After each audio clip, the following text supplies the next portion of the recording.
I thank you for coming today. This is, I think, a very important meeting, very timely meeting. Before we begin, if we can, I just would like to, maybe we can quickly go around the table so everybody knows who everybody is. I'm going to start on that side of the room. General, that's you. So if you wouldn't mind telling us who you are so everybody knows. Yeah, Ernie Audino, harmless little fuzzball. But I have spent a year embedded with the Peshmerga as a chief combat advisor. So I was embedded with a brigade of 3,300 Peshmerga. We had 10 combat advisors. We conducted operations for all of 2006. And we were generally, most days, about an hour and 45 minutes away from the nearest American. And I had a unique preparation for that mission in that I had studied master's level. My concentration at the National War College was Islam in the Middle East, and with a particular focus on Kurdish history, Kurdish issues, and lo and behold, the Army embedded me with them. And yeah, so very significant year. That was the most violent full year in Iraq. And I've stayed involved and write frequently on Kurdistan, Middle East, national security, strategy, et cetera, et cetera. Thank you. Matt Brodsky. Hey, Matt Brodsky. I'm a senior fellow here, and I've focused on Syria for a while, also Iran and Palestinian and Israeli issues, basically the heart of the Levant. I'm Bassam Ishak. I'm from Syria, from Northeast Syria. I am a member of the Syrian Democratic Council Presidential Committee, and also I'm a co-president of the Syrian Democratic Council representation here in Washington. I am also representative of the Syriac Christians from the northeast of Syria. I head the Syriac National Council of Syria. My name is Sinam Mohammed. I'm a Kurdish, originally from Afrin, and yeah, and I'm the head of the mission of the Syrian Democratic Council to Washington, and the co-chair of the Syrian Democratic Council in United States. I'm also, advocated for the women's rights, Kurdish and Syrian, all the women's rights. So now we are here. I was before working as a foreign representative of the administration of the North Syria in Europe. Excellent. I'm Bassam Saker. I'm also from Syrian Democratic Council, U.S. representative. Also, I'm originally from Syria, at the coast, Latakia, from Latakia. Best tobacco is Mm-hmm. I'm Saul Montes-Bradley. I'm the Vice President of Communications and a Senior Fellow at the Institute. I have been studying terrorism in the Middle East for the better part of 35 years, and I write and give my opinions on it when requested. Thank you. And I am Eli Gold, the president of the Gold Institute for International Strategy. We focus primarily less on policy and more on the implementation and strategic implementation. More times than not, we have policies that are policy prescriptions that are provided, but often, very often, there's no strategic implementation plan or blueprint, and our institute focuses primarily on the blueprint. One of the things that both Ernie and I have been working together on for the better part of 4 years, maybe 5 years now, are Kurdish issues, U.S.-Kurdish relations, or interactions, and I also am visiting professor at Syrian University. This really has the current happenings right now in Syria, in particular current events, in particular with Turkey, the Trump administration are of great meaning to me, and is very important to clearly understand. It's very interesting. A couple months ago, or now several months ago, President Trump had indicated that he was going to remove troops from Syria now that we defeated ISIS, and this is a. I mean, obviously, we all need to define what defeating ISIS means, but that's a conversation for a different meeting, and will probably take a lot longer than this meeting. but. At that point in time, I had really debates with some of our own internal senior fellows as to whether that's a good idea or a bad idea. The beauty of this country is that it's open for debate. We don't all have to agree on it. But at that time, there was enough of an uproar that President Trump decided to leave the troops in. And again, I was okay with either way because, I mean, while I disagreed with it, but it's a free country, and it's his prerogative as commander-in-chief. Fast forward to the current events, I think it's slightly different because it's not just removing the troops, but it's opening. It was a formal opening of the door, for Turkey, for Erdogan to come into Syria and present the current situation that we have today. It happens. I was on my way in this morning. I was listening to the radio, and I was listening to a show. It's actually based out of Baltimore, a local show, and the host, who is usually well-rounded, and he usually will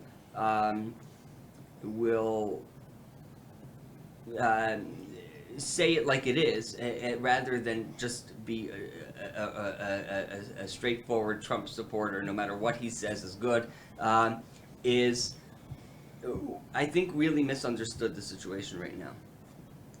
He regurgitated what the president had said. You have some Kurds that are communists, and some Kurds that aren't such great people, and let them handle it themselves, clearly missing everything that we stand for, missing everything that all of the advances that have been made in northeastern Syria, whether it's related to ISIS or not. And I think it's really, really important for us to really discuss let's talk about the region. Let's talk about what's just the situation, and then what President Trump's decision really meant, and what the path forward needs to be. Not all of us here, I've had conversations with some of my senior fellows, not all of us necessarily agree. That's fine. But I think that we really need to at least understand what the issue is. And I was hoping that maybe sitting with you and talking it out, and I was hoping that Naro and Mr. Kurd would be here with us as well, but there were some technical difficulties over in Erbil. But maybe I can ask you to at least give us, as they say, the lay of the land, Yes. so we have a better understanding. Yes. First of all, thank you so much for having this opportunity to explain what's going on in our region. As you know, I mean, we have the cooperation with the United States and with the global coalition in counterterrorism. It started from Kobani that time. When ISIS started to attack Kobani, the city of Kobani, that time there was only YPG and YPJ, the People Protection Units, and they could resist there. Then after that, the United States and after that the global coalition actually established and started to have a relation, even in counter-terrorism, ISIS in Raqqa, Deir ez-Zor, and whatever, and all the cities which we defeated together with the global coalition, of course, led by United States. After that, we started to, establish the SDF, the Syrian Democratic Forces, and they started to work together, defeating ISIS and liberating many Syrian cities from the terror of ISIS.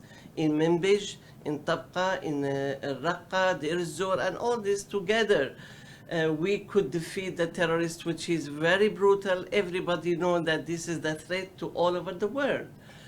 And that time, when they declared the victory on ending ISIS and the terrorists, Mr. Trump, he was so proud to declare it, and he said, today we ended the terrorists of ISIS in Raqqa, and it has done. And he was so proud to say that, and we are also proud because we paid there 11,000 fighters, women and men from our people in this war against ISIS. We paid for 24 wounded, injured people on this war, But still, we know that we are defending our people, defending our land, and even defending the world on behalf of all the world, that if ISIS goes to, out of this region to Europe and whatever. After that, we heard about Mr. Trump in December. I think that time he declared that he withdrew from the region. Of course, we are not, objecting to that decision. It's his decision, but the problem is the ISIS threat is still there. We have the sleeper cells. It is very, very threat to our region.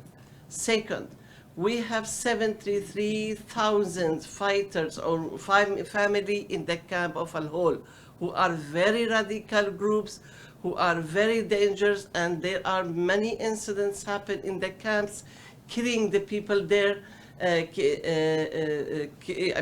killing them just because they are not with their ideology. So that means in the camp, there are a threat of ISIS still there. And we have more than 6,000 fighters in the detainees who are from 60 nationalities from all over the world. All this is a threat for us. Still, there is a threat. And even that, in addition to that, we have the Turkish threat, which was gathering there or threatening our region. I'm going to invade. And what happened in Afrin, it is very obvious for everyone. In Afrin, I am from Afrin. When they attacked there, my family was there, and when they attacked, they couldn't leave the city till the last minute. When they left the city, they came to the region which is a little bit safer than the Afrin now, which is now in the east of Euphrates. Now they are there. They are telling me, Mommy, where can we go now? Erdogan, he is after us. He is killing us. He is attacking our people. So now where can we go? Let me know. And this is, I can't answer the question really. I don't know where can they go. Already they left Afrin. They left everything. I lost everything in Afrin, my properties, my business, everything there. Now, my family they are safe. That's good for me. But now they are not safe again in this region. So now, what happened that time? Okay, they stay in the region, the U.S. Army, and they said, okay, good, to help us in defeating ISIS. But Mr. James Jeffrey, he was working on making a mediating between the SDF and the Turkey government in order to stop this war and avoid it. And we agreed to that. So there was the agreement which happened between the US and the government of Turkish, even with the SDF. This agreement happened, and they call it the security mechanism for the border, which Turkey call it the safe zone. Actually, whatever Mr. Jeffrey agreed with the government of Turkey, we agreed to. We implemented. They asked us to pull back the YPG, Kurdish fighter, let us say, from the border 5 kilometers. We did it. We say, okay, we are doing that only because we want to avoid the war in the region. This is our reason. Then they say, okay, then Mr. Erdogan is threatening. He is now having a lot of, gathering of his army at the border with the other mercenaries who is backed by Turkish government. And these the same group who are now fighting us. They are the same group who are from Idlib, who are from Afrin, and they are among them. We have to know this point. There are members of Jabhatul Nusra, who are thousands of them now are fighting, who are designated as the terrorist group, but they changed their name, changed everything, and they became like a national army now fighting them. So they said, okay, he is doing that, let us do something else. What can we do? They say, you have to pull back all the heavy weapons away from the border 20 kilometers. And we did it, After that, okay, you have to destroy all the defensive tunnels on the border in order to make Erdogan feeling, peace. Okay, peace, let him be comfort, not to attack him. We did it. We destroyed all our defensive tunnels at the border. Then, suddenly, we heard that Mr. Trump, he tweeted and he said, we are pulling back and letting Erdogan attacking you. And this is which we see it's unfair for us. Because the agreement now, it has been stopped. Not anymore agreement of the border agreement. Now the war has started. They attacked us. They are attacking in the border of the Turkish border and Syrian with the Sarikani. It is called Ras Al Ain. And they are concentrating in Sarikani and Tel Abyad. But they started to shell all the border. They shelled the Qamishli city. The Qamishli city inhabited. Now on the borderline only, we have 1 million people inhabited there. 1 million. So imagine if Erdogan, he wants to create a safe zone to have the refugees coming to the area here. And then where are these people going? Where will they go? Inhabited there. So this is another problem. So he wants to make a demography changing as it happened in Afrin. The same thing is going. Now in Afrin before, it was more than 97% of the Afrin, they are Kurdish.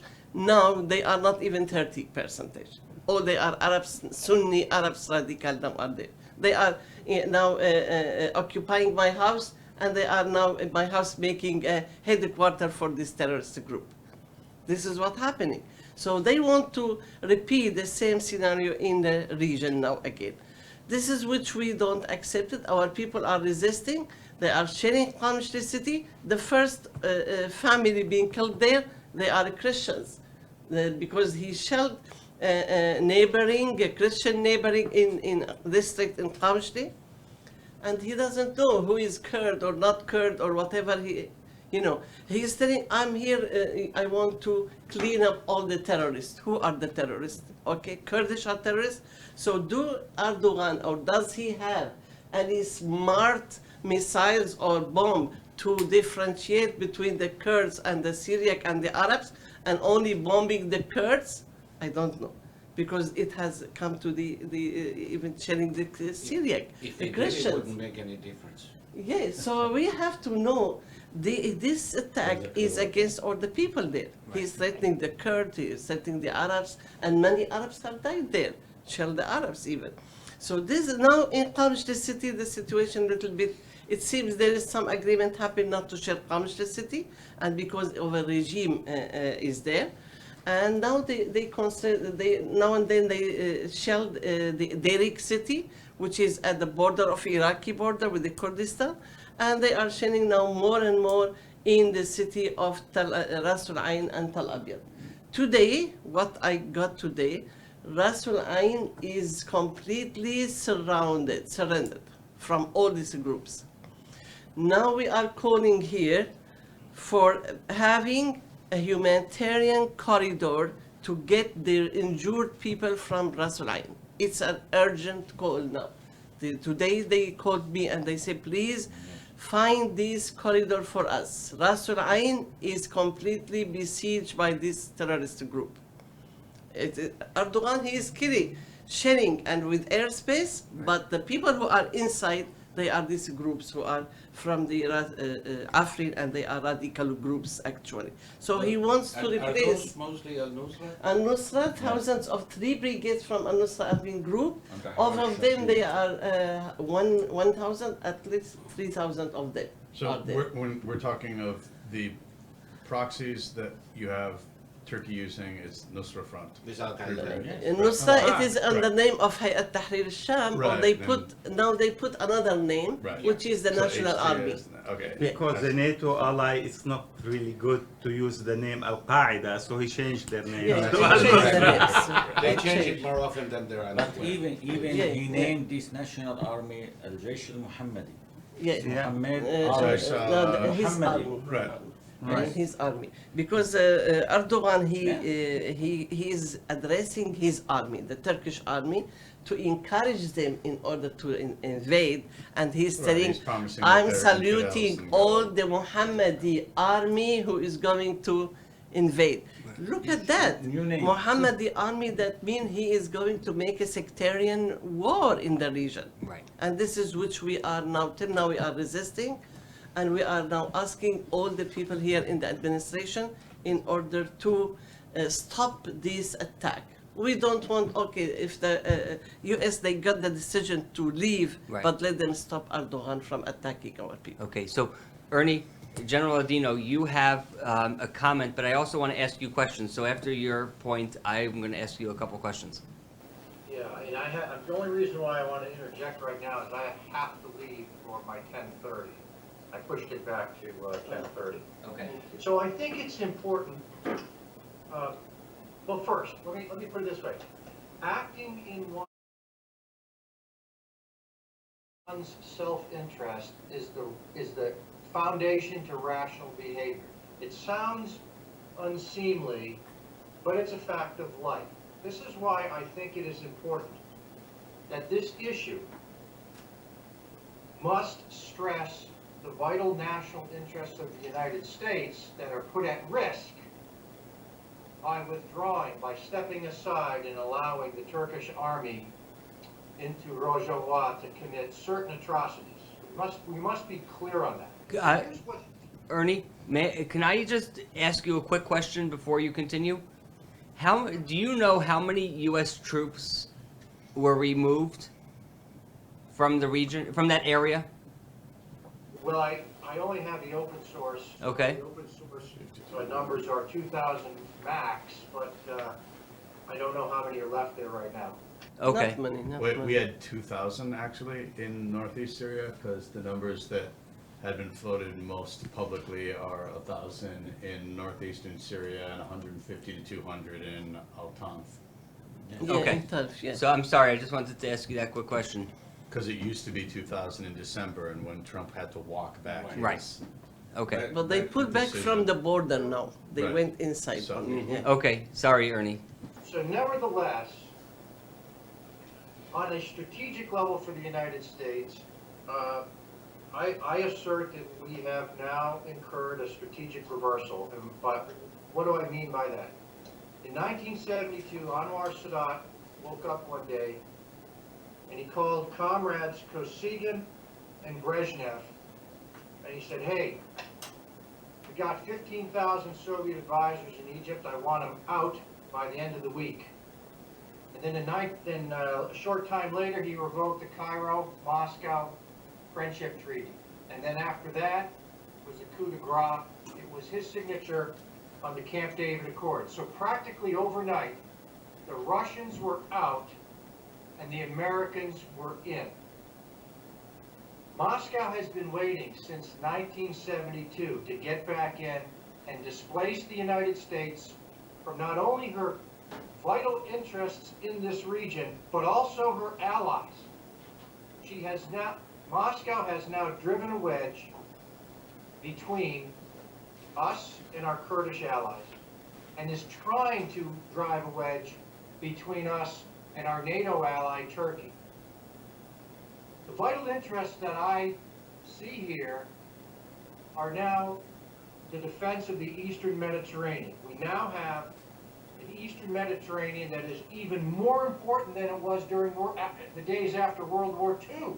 and they were of strategic significance then. So important, the Eastern Med, the Med was felt to be so vulnerable to the stability of Central Europe that the United States focused much of its Marshall Plan resources on shoring up the Eastern Mediterranean. I submit it's even more strategically significant today, given the increased interdependencies that cross the Mediterranean today, and the fact that it hosts the main routes for the migrant flows that are being used by Ankara, Moscow, Tehran, and Damascus to destabilize Central Europe. So to me, if I was sitting in Moscow today, this would be all about the Eastern Mediterranean, which is all about Central Europe, which is all about the United States, which really is all about the Western liberal order. So here's what Moscow has gained, and Iran. Moscow has now gained ready access to the Eastern Mediterranean. They've built out their naval base at Tartus. They've added the air base at Latakia. They've emplaced S-400 missiles at Latakia that extend 250 miles out into the Eastern Mediterranean. That is our neck of the woods. That's the NATO perimeter. And that is an A2AD, an anti-access area denial bubble. It is the third such bubble on the NATO perimeter. The other two are up in the Nordic countries, and they've been there for decades. All right, so that's that. Tehran now hasn't had meaningful military presence on the Mediterranean since the age of the Persian Empire, 400 BC. They now have ready access to the Mediterranean and to their Hezbollah allies in Lebanon. These are significant reversals for the United States. So it is absolutely true that the Kurds in Rojava are suffering tremendous atrocities. But we have to add to that story the truth that the United States is risking a real strategic reversal in the Mediterranean by withdrawing from Syria and clearing the way to drive a wedge between us and our Kurdish allies. What does this do to our other allies in the region, like Egypt and so on? Well, I think potential allies and existing allies now are a little uncertain about the will of the United States to stay allied with them. I think that's a legitimate question. That's an effect. I also think another effect, Ellie, is the resurgence of ISIS, as we've been discussing right here. So ISIS will never hand the United States a strategic reversal, but our handing the Eastern Mediterranean to Moscow and Tehran, that's a strategic reversal. Having said that, ISIS is beyond evil, and we are going to see this resurgence. And if you were sitting as a jihadi Sunni, and you are now witnessing a Shia dominance from Tehran all the way to the Mediterranean, what would you do? You would take up arms. I mean, there is no other option, frankly. Yeah, the other option is to submit. Right. So we are going to see a fresh Sunni jihadi revival in response to this increased Shia dominance all the way to the Mediterranean. We already see an increase or a resurgence of ISIS in Iraq as well, in certain parts, do we not? Or Kurdistan region of Iraq as well. This is not some. I mean, look, we had Qasem Soleimani just a year and a half ago boasting that the Iraqi army has now become a Hezbollah army. Can you imagine that? The Iraqi army, which we invested billions of dollars into, is now a Hezbollah army. It's nearly 100% Shia. The ministries in Iraq are dominated by Shia, by Iranian proxies. You know, Grand Ayatollah Sistani in 2014 issued a fatwa for the raising of the Shia militia, the Hashd al-Shabi. It's now 110,000 men under arms. This is what they used to compel Kurdistan in Bashur. Right. Yeah, General, thank you for this overview. It's very useful, helpful. My question is there anything that can be done at this point to reverse this or not? Do we just surrender? Is it over? Or is there something that can be done? Well, let me add to that question, and that is, based on what you hear from your sources, is there any real method to the madness that we see coming from the administration on what I perceive as madness coming from this administration? Yeah. All right, I see two things, and I actually am completing an article where I'm discussing some of this. So, if you were sitting in the White House and made this decision to withdraw, there had to be some reason. It wasn't just you woke up, on the wrong side of the bed that morning and just decided to abandon Rojava. So the first one, what we hear the president say is he wanted to bring our troops home. He wanted to end the U.S. involvement in these endless wars. Well, number one is, I'll quote Trotsky, if you can imagine that. Trotsky said, you may not be interested in war, but war is interested in you, right? Two, I think President Trump can no more end U.S. involvement in these 21st century endless wars than Governor DeSantis down here in Florida can end Florida's involvement in these endless hurricanes. It's, we have to continue fighting them, and we do. We don't give up and try to go away. Right, so if he wants to end our involvement in these endless wars, I think that's impossible. They're involving us. Two, if he wants to bring troops home, we have thousands more in Europe. We could bring home some of them. We have thousands more in Japan since World War II. We could bring home some of them. We have thousands more in Korea since the Korean War. We could bring home some of them.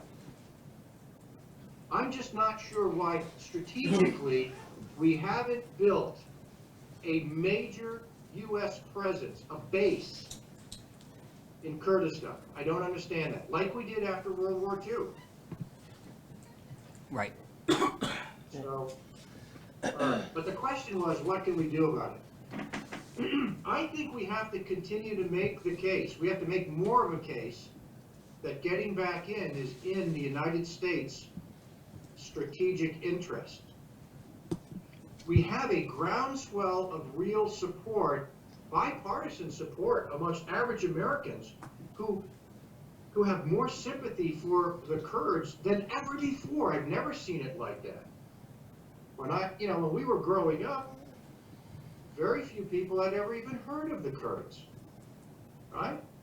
Maybe the first time they even heard of them was on the 16th of March, 1988, when Halabja was gassed. Maybe that was the first time. But now, people on the street are talking about the Kurds. I love that. There seems to be and I think what's important for this meeting in particular is really understanding what that means. We talk about the Kurds all the time. We talk about Kurdistan all the time. But what does that mean? Where's Kurdistan? Last week Kurdistan was in Iraq. This week Kurdistan's in Syria. Make up your mind. Well, People don't understand. People don't understand that. I'm happy saying Kurdistan extends of Syria across Iraq to Iran and into Turkey. Amen. From your mouth to God's ears, right? Okay, I have to go. I just want to put this on the record because this is being recorded. That General Audino is a senior fellow at the Gold Institute for International Strategy, and everything that he said here is under the auspices of the Gold Institute for International Strategy, and not from his position with the Congressman Mike Waltz from Florida. That's correct. Yeah. Okay, gotta go. Wahabis. Wahabis. Thank you. Thank you. Hafiz. Thank you. Okay. Sal, can you close, just flip the computer down, please? Perfect. So I think, I think that the general has some good thoughts, and he laid it out relatively clearly what we really need to be thinking about.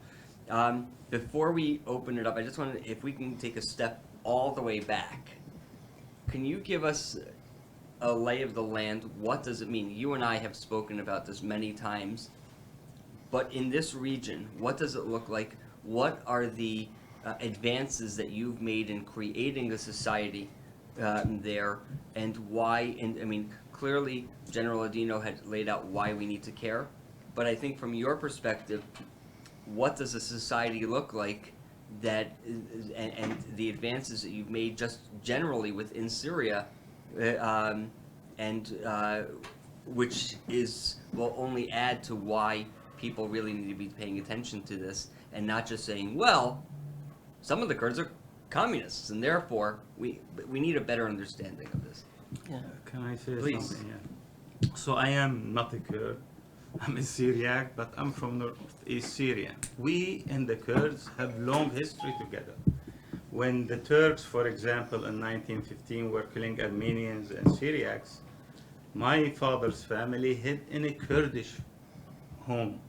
And this is why I am here. This is how we survived. And we would have done the same to the Kurd if somebody, was to do this to them.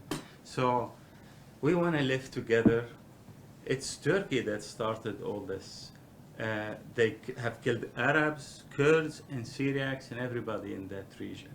What we were trying to do in this war was to keep our places safe from the extremists, from ISIS, and to continue to live together as a people.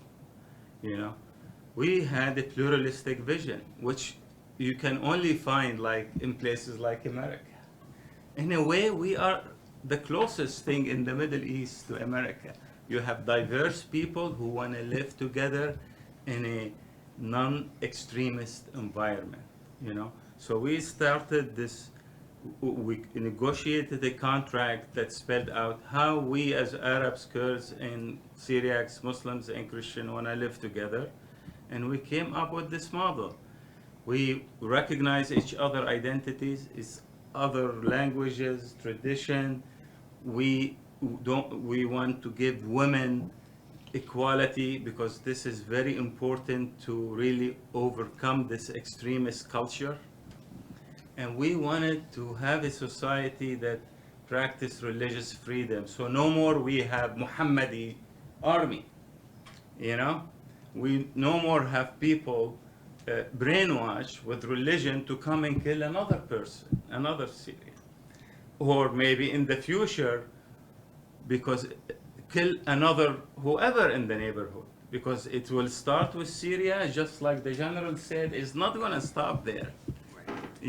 So we are like the experiment that built a wall against this culture, and this is what Erdogan is trying to do, is to remove this wall. If we are removed, basically, really, ISIS is back. Right. Yeah. Matt, Would you like to-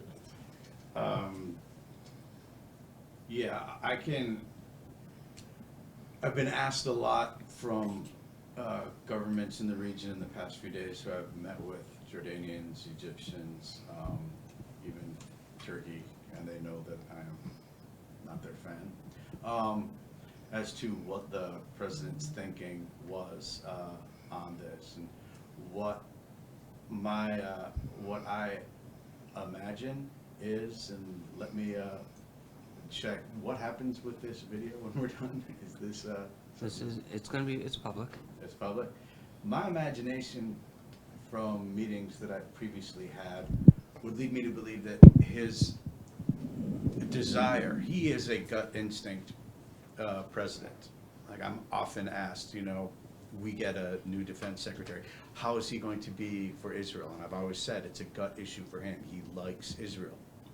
There's gut issue instincts for him on many other issues that happen to be, and they override any intelligence assessment we might have or anything else. When it comes to withdrawal, he imagined that the Taliban would be a good partner and that we could get 14,000 troops out. His base, which is around 30-some percentage, which is what he cares about the most, politically, domestically, he promised he would end our endless war. So if you've noticed, what he's done is not pull out the 14,000 from Afghanistan. He's taken all of the talking points when it comes to troop removal, endless war, all of this does not apply to Syria. But he's taken all of that and applied it to Syria. And he's essentially going to try to sell this Syrian withdrawal as the same thing as 14,000, or, 26,000 that we have in South Korea, 55,000 in Japan, 35,000 troops in Germany. One of the issues now, having completely bungled everything, like the strategic, moral, and political and intellectual mistake that was made over the course of the phone call, is going to be extraordinarily hard to undo. The institutional thinking throughout administrations, Democrat, Republican, is that the borders of Syria and Syria and Iraq still matter, and clearly no one else has thought so. Because that is where you would want to have a Kurdish area or a state, no matter what form of sovereignty there is there, but that's simply not the thinking that is taking place in the Defense Department and elsewhere in other administrations, and that part is unfortunately not going to change. The only silver lining, which is as horrible a silver lining as there is possible, is in addition to the fact that now a lot more people have heard of Kurds, Turkey is going to be universally loathed by both houses of Congress going forward, and that will, I think, be the case for a long time to come, in a manner that would have not been thinkable. Even though all of these reasons for the things that Turkey is doing that are against American interests, and we all know that's a very long list, and we all know that that is something that predates our presence inside of Syria or our decision to work with Kurds instead of Turkey during the Obama administration. To get Democrats and Republicans unified over the fact that Turkey is frankly not an ally, even though we have no mechanism that exists to get them out of NATO, that is something that we will need to continue to push, but as at least there. But like when it comes to a lot of options, the most I'm hearing is that we've slowed down our withdrawal and made it as deliberate as we possibly can in order to give whatever meetings that we have a chance to work with Erdogan. I don't expect much of anything to come out of what's happening with Pence and Erdogan today, because we still have a standing invite to Erdogan to come to the White House, which is frankly unconscionable. So why would you give away something to the underling of the president if you're going to meet with them, or you think you are, in November? Well, that meeting's not happening, and Erdogan had thrown away the letter that President Trump had sent. The October 9th one that just magically popped up yesterday in the news? Yes, Yeah. exactly. Saul. Yes. I'm gonna be the voice of this court here. Please. And the letter that magically popped, I wrote about it 5 days ago. Yeah? Yeah. So it didn't pop up magically, nor did the conversation between President Trump and Kobani in Maslow Kobani almost 5 days ago. There are several things that we're not considering. And though I absolutely agree with the strategic interest of the U.S. that Ernie very artfully explained. And without quoting Trotsky, I would say that war is not a matter of personal will. We are at war, we have been at war for 30 years, whether we like it or not, whether we want it or not. it is upon us, and how we react will determine the end result. I loathe the discourse of endless wars. We have been at war with Korea since 1953, and there has never been a peace treaty that I'm aware of. We are still technically at war with North Korea. And I don't recall we ever withdrawing from Germany or Italy or the Philippines or Japan. We have, what is it now, 35,000 troops in the demilitarized zone in Korea, about 80,000 in Germany, about 30,000 in Japan. And we seem to have a particular problem with it. What is it that they actually withdrew 28 in the last week? Because the 2,000 were not there a week ago. They were there a year ago. Right, that's what I'm saying, it was December. When I was writing in December, and the withdrawal, far from being stopped, actually took place. And by now, there were only 28 observers in the border, which is what we have withdrawn in the last week. And frankly, I don't believe it makes a difference. Yeah, Those 28 people in there, It's a matter of perception, but. I know it's a It's a matter of matter of perception, but strategic. I'm not talking about perception right now, I'm talking about practical issues. This is not the first time Erdogan attacks northern Syria. Next in Afrin. Hmm? Afrin. It's not the first time. He was going to do it, and what we are not looking into is the fact that Erdogan is very much on the ropes in Turkey. He is an Islamist. Both, or at least two of his children, were very much involved with ISIS, both in the supply of weapons and in the export of oil, which is not just part of his ideology, but of his own personal family interests. Right. Now, this Simit street vendor and third-rate soccer player, who was propelled to the presidency of Turkey by one of the largest Islamist movements we never mention, the Nur movement and Fethullah Gulen. Because now, you know, if we read the US newspaper, Fethullah Gulen is an enemy of Erdogan. Erdogan is a child of Gulen. Yes. And we forget that. Turkey is an ally in NATO, Erdogan isn't. Yes. And what is in the interest of the US is to keep Turkey in NATO And get rid of Erdogan. and get rid of Erdogan. Right. This is not a problem with Turkey, and it shouldn't be. Most of the Turkish people grew up in a secular state, the state dreamt up by Kemal Atatürk, and have a profound dislike of Erdogan. Just about anybody with two neurons in Istanbul would like to see the back of him, if not him hanging in a gas station like Mussolini. Much of the moneyed classes in Istanbul have turned to living offshore out of fear in the past 2 years. And this situation in Turkey is threatening the government of Erdogan. Not too long ago, he got a drubbing nobody thought he would get in Istanbul. And anybody who knows anything about Turkey knows that Istanbul is a harbinger of things to come. If you cannot hold Istanbul, you cannot hold Turkey, period, end of story. He lost a first election, didn't like the result, forced the second one, and he got the drubbing of a lifetime on the second one.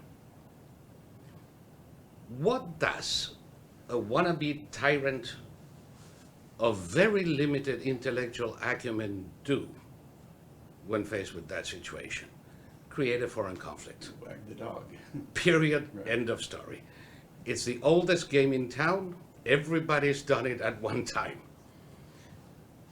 He needed to do something on the Syrian border to get the Turkish people behind him.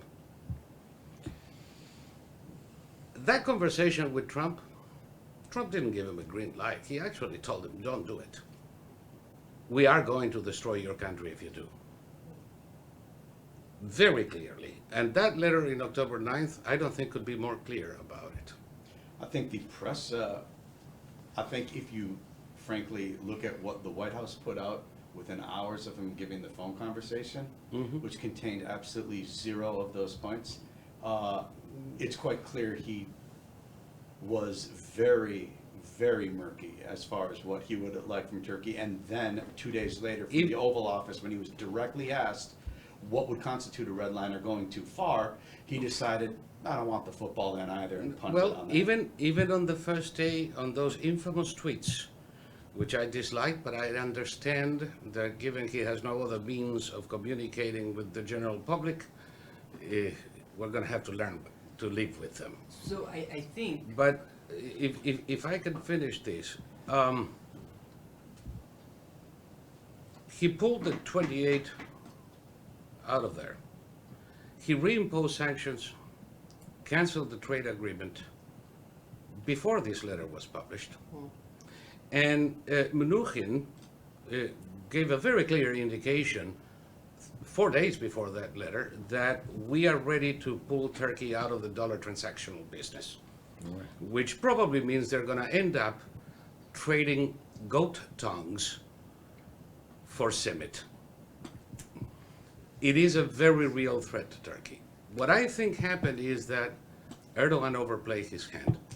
He always does. so He here's- always does. Now we have the SDF and YPG working with Assad, which I don't believe happened on the spur of the moment.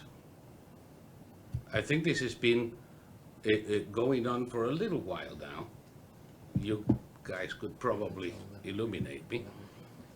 And I have the feeling that, yes, war is awful, and we're going to have a major dust up there. I also believe it's going to end up with the fall of Erdogan, and probably a Syria more or less evenly divided between a semi-autonomous Kurdistan and Assad. And Assad, by the way, with his wings clipped. But no, I appreciate that. Hmm? That- The mic? yes. yes, So I think that perfect. Yeah. Perfect. Okay. So I think that you make some very valid points, and what I think what Saul successfully has done is taken the conversation away from President Trump and moved it back to the topic at hand, which is we don't really What's care going about on there? President Trump. We care about what's happening on the ground, and we care about our people, and we care about, which is a good point. I think that, please. Yes, it is. This is the first time I hear like this deep analysis from General and from you. How many people we met is really very deep. And it is, I believe, it is very important.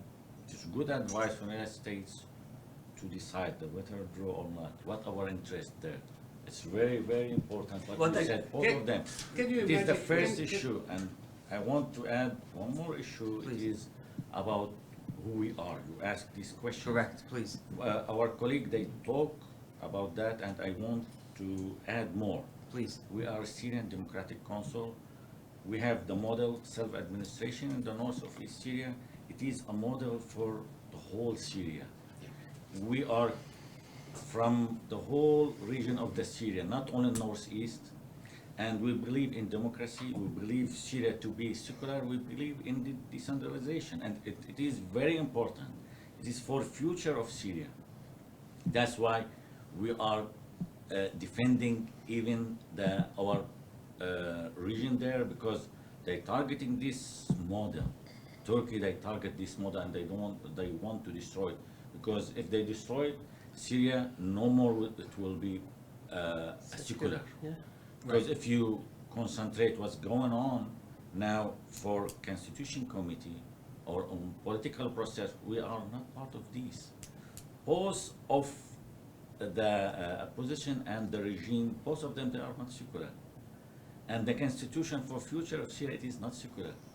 It will be not secular. We, as SDF or SDC, we are secular, and which is very, I don't know, that United States should be really interested about that, because it should be, Syria should be secular. And as we know, for Geneva 2254, they said Syria should be secular. But the political process, as we saw, it isn't. Only I want to add that. No, absolutely. I think that a secular Syria, a secular decentralized Yes. Syria. Yes, right. It is our goal. Is It's of our goal. of It's a utmost goal. importance. It's our goal, It's- yes. Yeah. How What we do you- get there is. And we first. see And, this- I want to add, the backbone for these projects, it is a Kurds. Is the, A Kurds. right. It's very important also. There was I a, just want to add one thing, and this Yes. is in response to your comments. I think Yes. that everything that you said was, it was spot on. But I also think that there's a practical answer here, a practical perspective that we need to look at, and that is true. The question, of course, is what's happening on the ground right now. What is going to how long will that process, as you described, take? Which is an unknown. Some will say it's some will say it's a long time. Some will say it's a short time. The question, of course, we ask is how long or how short is too long for the people that are affected by if it. you are the one being shot, it's, a second is too long. That's correct. The other thing is when it comes, the other thing which is of utmost importance, like Matt, like the general, we've received many phone calls from many different countries, from at all different levels, and whether it's 28 people or whether it's 2,800 people, perception matters. And it was those 28 people that you referenced, I think you said 28. 28 people that you referenced that was holding Erdogan back until. I don't think so. He was going in anyway. No, he was holding it back. And additionally, what that does, those 28 people, that perception tells all of our other allies in the region. It appears, again, perception. Foreign policy and defense is perception. If we have many guns, but nobody knows that we don't have any bullets, they're going to stand back. If we have a few guns with many bullets and big bullets, people will stand back. But if we have many guns and everybody knows that we don't have any bullets, then there's no perception there. Let They me tell know you this. what the bullets are. And that's that is very important. And while your analysis is, again, in my opinion, spot on, the problem with it is that our allies in the region don't necessarily know that.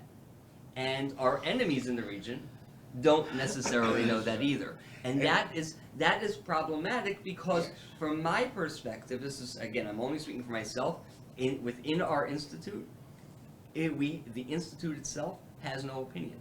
It's the individuals have opinion, and that's how we have the debate, which ultimately brings around policy.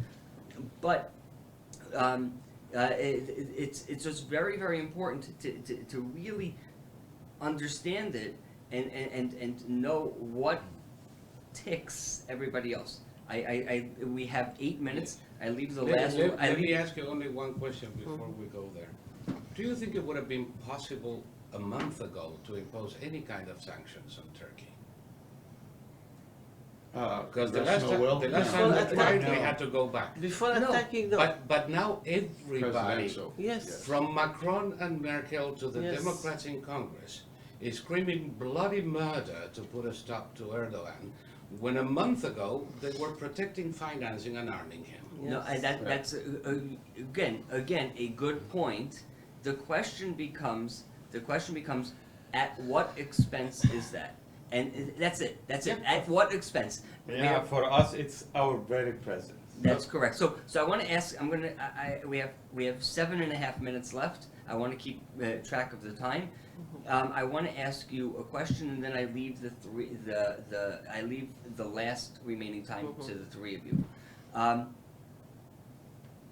There were as many as 15,000 members of ISIS incarcerated in your region, is that correct? Mhm. What has happened to them right now? Yeah. And then again, after you answer it, feel free to, and to Yeah. finish. I think when this attack happened, Erdogan, he tried to attack the prison where the ISIS fighters are in their detention center. They attacked them twice. And there are two prisons, which is, one is near to the border. He attacked it, and that time 5 fighters, they ran away from the prison. Of course, they go to the Turkish because it's at the border. But after that, they attacked the camp of Ain Isa, which had thousands of them. Now we have 785 Those people. are the relatives, not the fighters? Yes, even they are same. They're bad enough. They are same. The women, they are there more dangerous even. They're probably worse than their husbands. Because yes. they killed many people there. So we have 785 people run away, Now our administration, they try to vacuum this because it is now dangerous. They set fire to the tent inside the tent in order to get out, Some of them, they run away. Some of them now we kept them in some place. But now, as General Mazdoum, he said, now this is not our priority. Our priority now to defend our people and to Absolutely. to fight. This is what happened.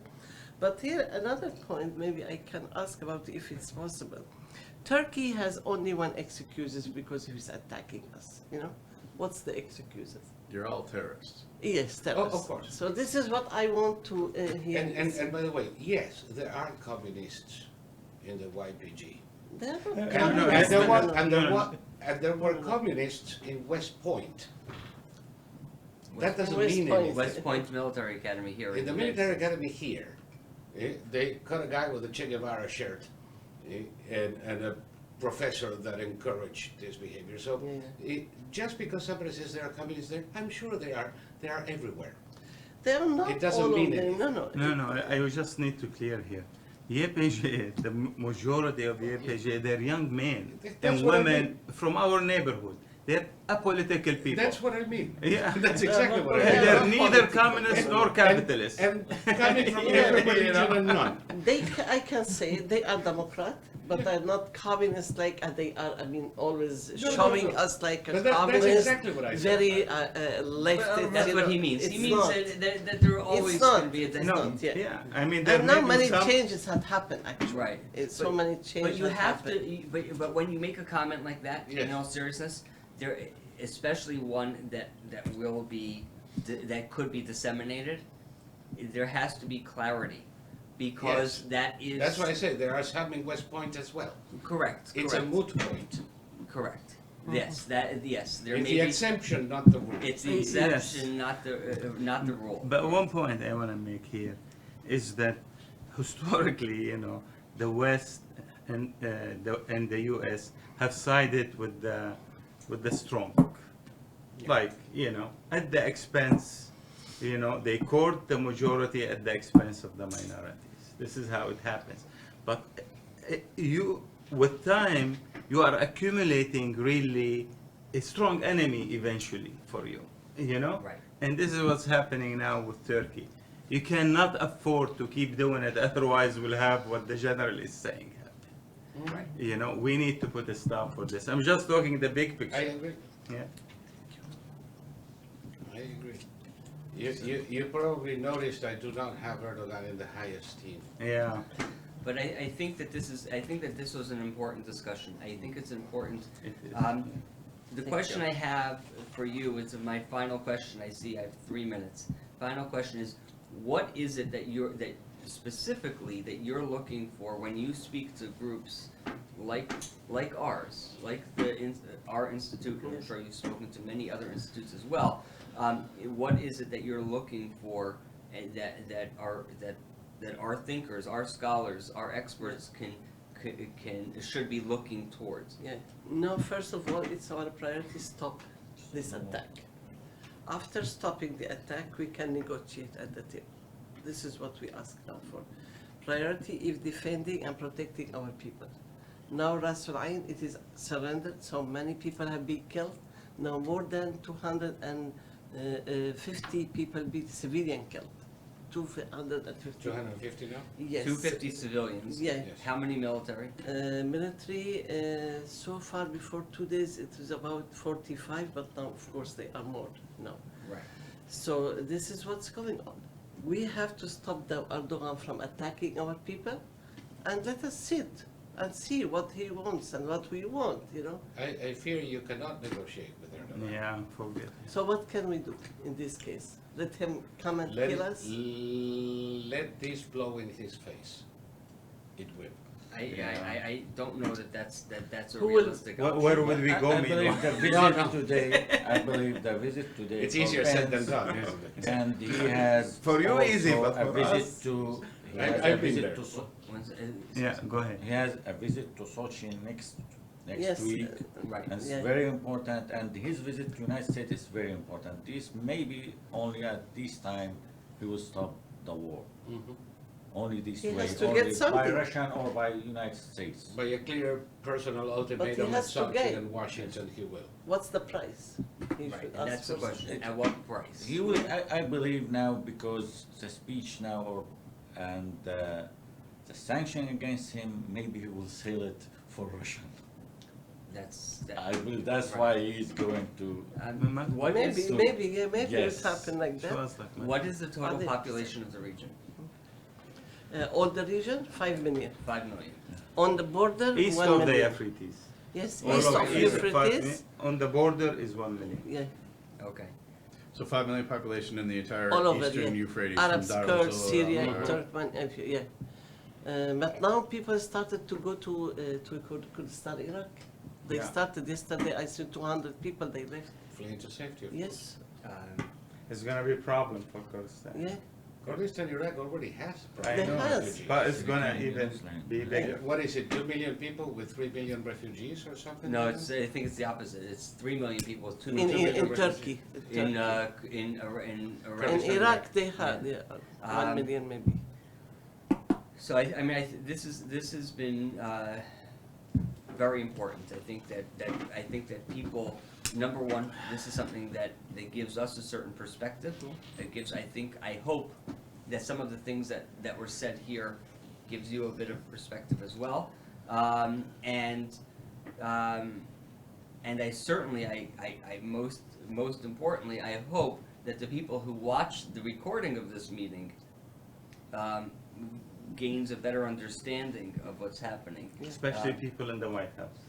Most importantly, because People I in the White think House do. what, They what don't listen to Well, us. there's a person who doesn't there, though. no I you know I don't know. I mean I don't know. I can't. I would. didn't wanna name You him. you are very optimistic. You are very optimistic. But I will say this, and this is, I mean, of utmost importance, more than anything else. And Saul's heard me say it over the past couple of days, numerous times, and that is perception matters. Definitely. Perception matters, perception matters. And when we talk about a conflict, or we talk about not necessarily military conflict, but just a foreign policy yeah. conflict with the likes of Russia, the likes of China, perception matters because when you have allies, regional allies, or allies anywhere that get the feeling that they can't rely on us, they are going to go to the next, the biggest That's right. who they Strongholds. can rely on. Yes. Whether they want to rely on the Russians or they want to rely on the Chinese, we don't want them to. And so if this was, I'm not the president, I don't know that the American people would elect me to be president. I'm not 100% sure. I have not tried it yet. I have They've not- elected far worse over time. I would like to think so. But that being said, I think that what the president has to understand is more important than anything else from a U.S. perspective is perception matters. And whether it's 28 people or 2,800 people, Yes. it doesn't matter. With that, I thank you for coming. Thank you so Thank you much. very much. Thank Thank you. you. Thank you so much.